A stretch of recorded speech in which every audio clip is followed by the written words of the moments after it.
I now call upon Honorable Malema.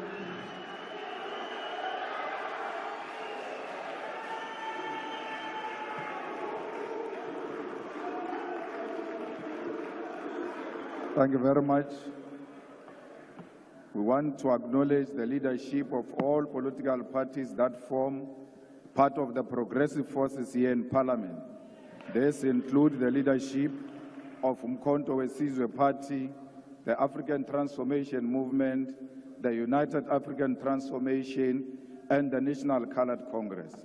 We want to salute the people of South Africa who have rejected the former liberation movement that has enjoyed political power for the last 30 years. Today, that era has come to an end.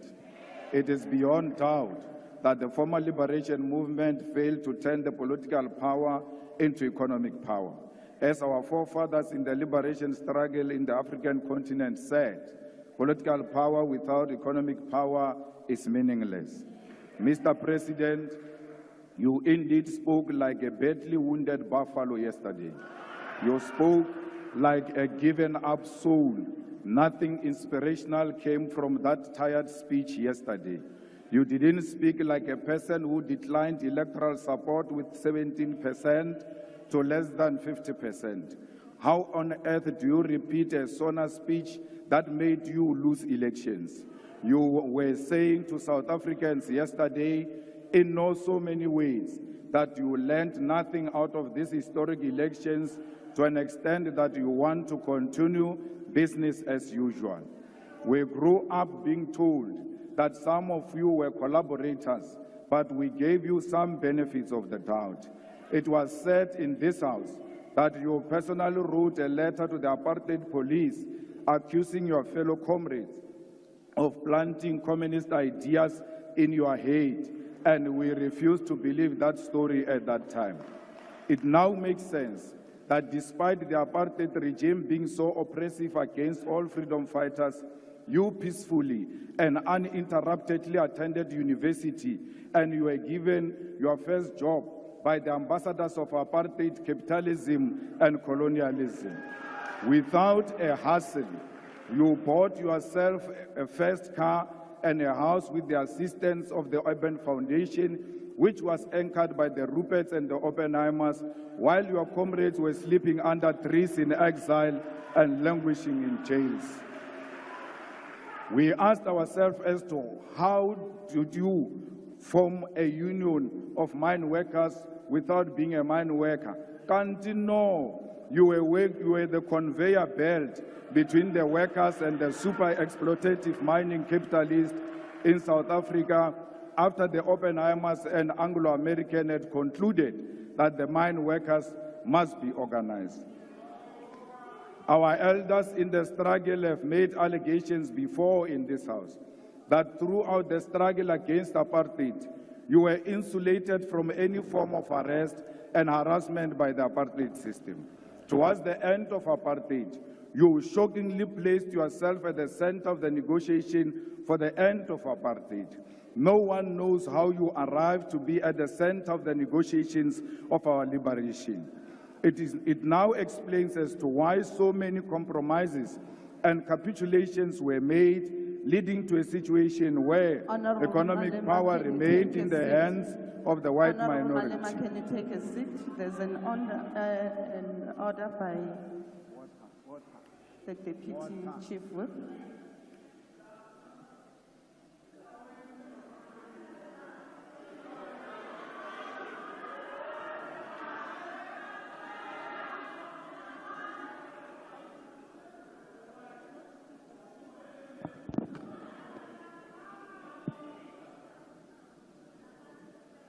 Honorable Chairperson of the NCOP, you instructed that the honorable member, Honorable Malema, must sit down before I raise my point of order.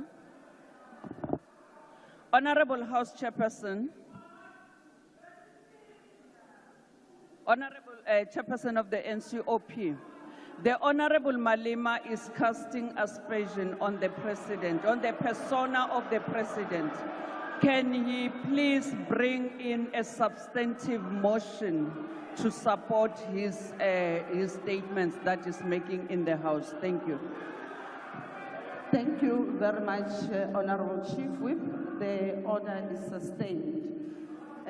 Rules does make provision that if the member imputes improper motive against another member, you may do that by way of a motion, and therefore that has to be substantiated.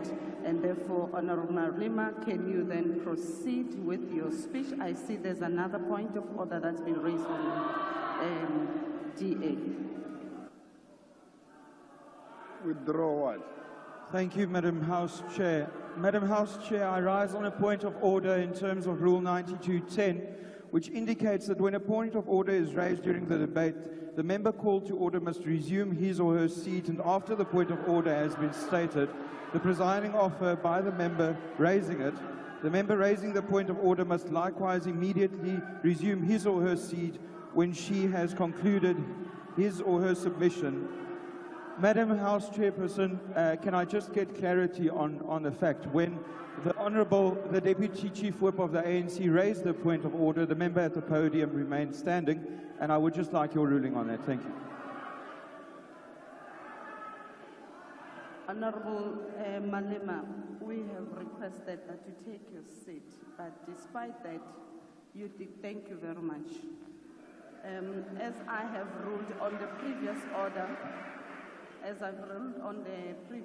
that was raised by the Chief Whip, Honorable Malema, can you take your podium and apologize on what you've just said?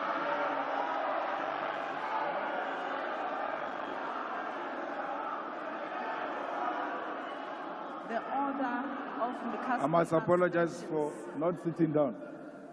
Can you take your seat, Honorable Malema? The order was raised with regards to casting aspersions on the President. Can I be allowed time, honorable members? I will then allow you space. Order, honorable members. The order was raised with regards to the honorable member casting aspersions on the President, and accordingly. Honorable members, can you please take your seat? I have not recognized you, Honorable Shibambo. Can you please take your seat? I have not concluded.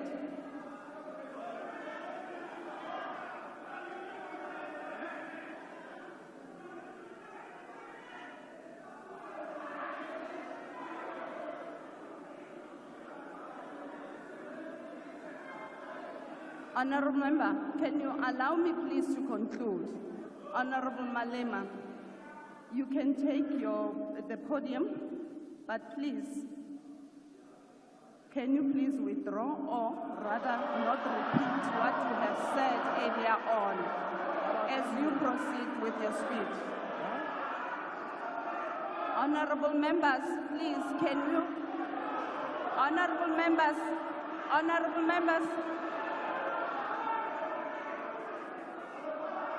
Honorable Malema, can you sit down? Honorable Shibambo.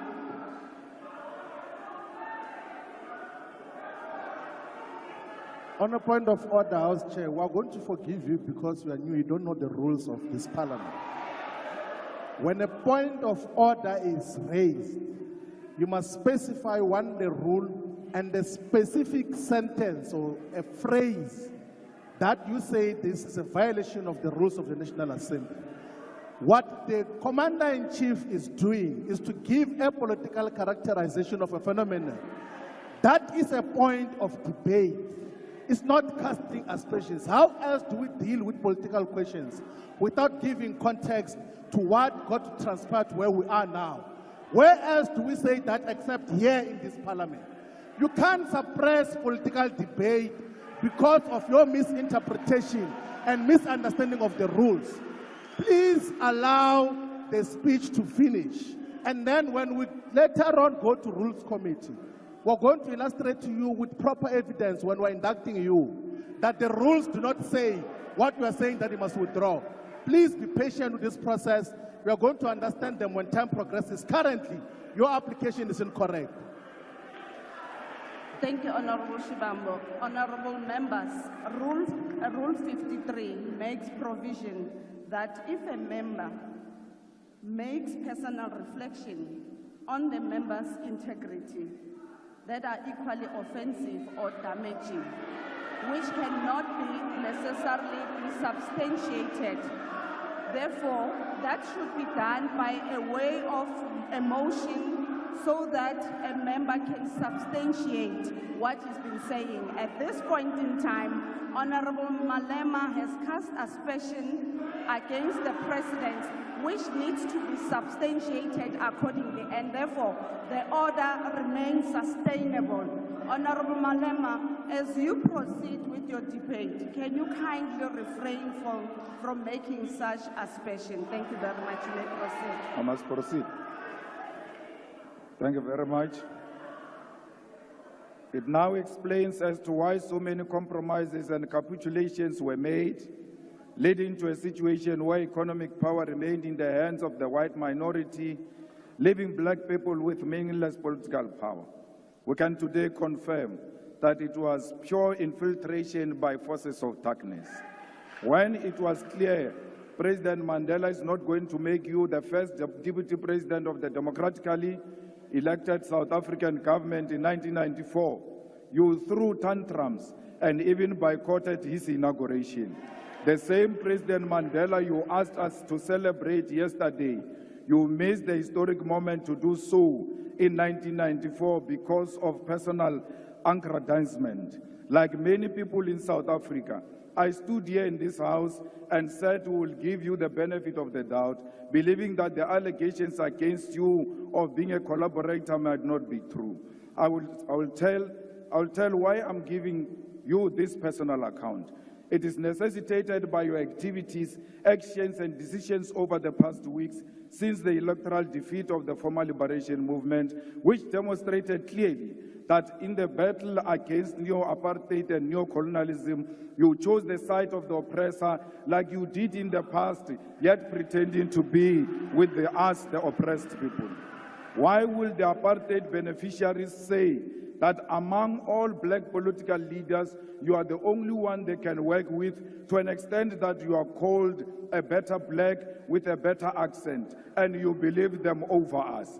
They call us criminals who must be arrested, whether we have committed any crime or not, because we disagree with them politically, and you believe them over us.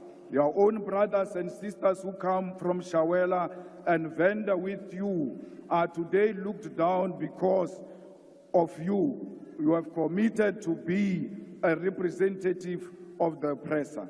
The white capitalist establishment is willing to turn a blind eye to even serious allegations of wrongdoing against you, because through you, they believe that they will perpetuate the exploitation of the oppressed class and reverse the gains of the political freedom attained in 1994. It doesn't matter what you say, but we want to state categorically that the coalition between the Democratic Alliance and the former liberation movement is a sellout position typical of collaborators who sacrifice and compromise the struggle against apartheid and colonialism. White minority arrogance has increased under your term of office. You should have seen them yesterday when you were speaking. It was like you are a true Tabaneka Koko Helen Zille. You boldly take these counter-revolutionary and reactionary decisions because you know you have a full protection of white capitalist establishment. All the things you said yesterday are meaningless because they are exactly what you said in the 6 State of the Nation addresses you have given since you became president in 2018. None of the commitments you made during this State of the Nation addresses have been met. You state here that the vision you are operating under is still the National Development Plan Vision 2030, whose targets have never been met and will never be met. The NDP had targeted to create a certain number of jobs, but joblessness has increased. The NDP target was to reduce unemployment by 14% in 2020, but today unemployment is 32.9% and more than 12 million people are jobless. Even if you meet the target tomorrow of achieving 14% unemployment, the fact of the matter is you miss the target year. The NDP target was to reduce poverty from 39% by 2030, but poverty today is more than 50%. More people live on poverty under your presidency than any other period in the past 30 years. The NDP target was 10% of the GDP for infrastructure investment, but between 2010 and 2022, public sector infrastructure investment was not more than 5.8%. The NDP target was to grow the economy by an average of 5.4% for it to be practical to achieve any of the NDP goals. But in the past 10 years, the economy has not grown by more than 2%. Mr. President, yesterday you shocked all of us and will never recover from that shock. You said nothing about international relations while we are living in a world defined by shifting global balance of forces. The West, under the guidance and protection of the United States of America, is agitating for a world war, which will be defined by recolonization of the African continent and the global South. And you never said anything about that. There is an ongoing aggressive war by apartheid Israel over Palestine, and you never said anything about that because your coalition partners are all fanatics of a Zionist apartheid Israel. Shame on you that you said nothing about the genocide committed right in front of us because lambasted. You chose glory over the dying children and women of Palestine because you are scared to offend your coalition partners. President Mandela, a close friend of President Arafat, who you said we must celebrate yesterday, should be turning in his grave. The trade embargo against Cuba is still intact, and despite the fact that Cuba played a role in the struggle against apartheid, you never said anything about that. There is instability in the Democratic Republic of Congo, and South African soldiers are dying in that war, and you never said anything about that.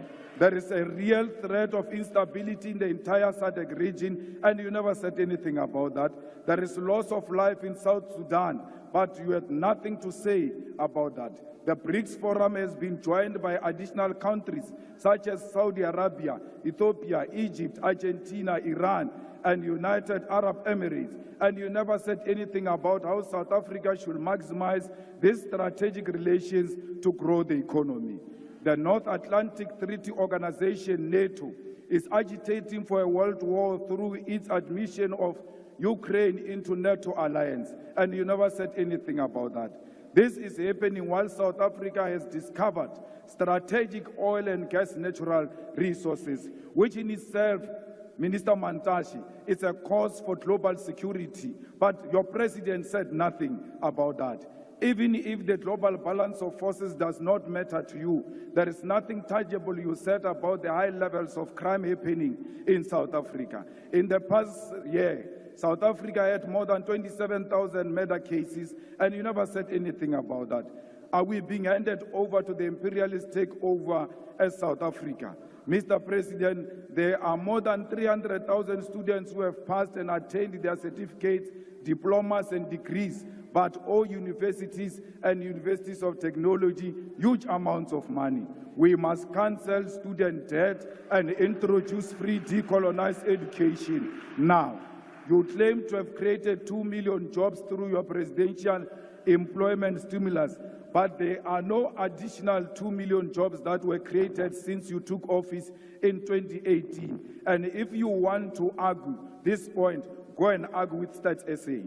Another issue we need to highlight is that Kusile Power Station added an additional 800 megawatts into national grid 2 weeks ago. You never mentioned anything about that. Instead, you chose to mention 256 megawatts of unreliable energy by independent power producers, which was plugged into the grid in the Northwest Province. This is an evidence that in addition of selling fictional buffaloes at Palapala, you are also a salesperson for independent power producers. These independent power producers were at the center of why South Africa experienced perennial load shedding for years until 2 months before the elections. The land which our people desperately needed for human settlement, agriculture, public service, and business was left in the hands of the oppressors. Our people were told about willing buyer, willing seller, in a situation where violence and genocide were used to learn the dispossession of the Khoi, the San, and all indigenous people of our country. We'll amend Section 25 of the Constitution in our lifetime to allow expropriation of land without compensation. South Africa, our country is being traded. We, the progressive forces, need to constitute an alternative radical agenda. Let us do everything in our power to rescue our country from being traded on a silver platter. We call on all workers' movement, civil society, religious leaders, and traditional leaders to reject this grand coalition led by DA under the pretense of the so-called government of national unity. We, as the EFF, will not form part of a factional and a decoy of the so-called national dialogue, which happens after the government has already committed budgets and programs to this agenda.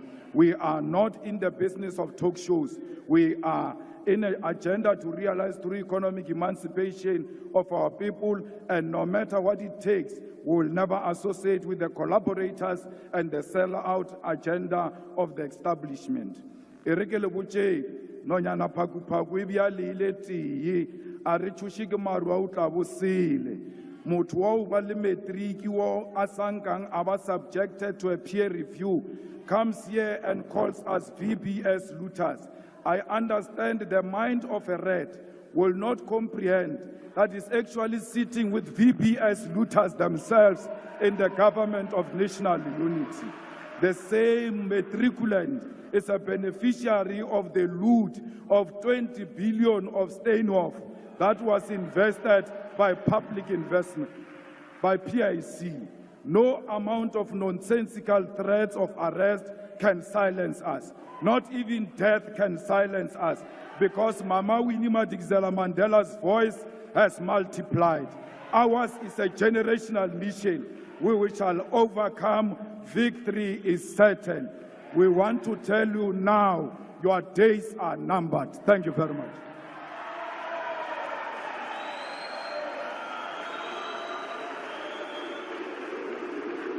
Order, honorable members.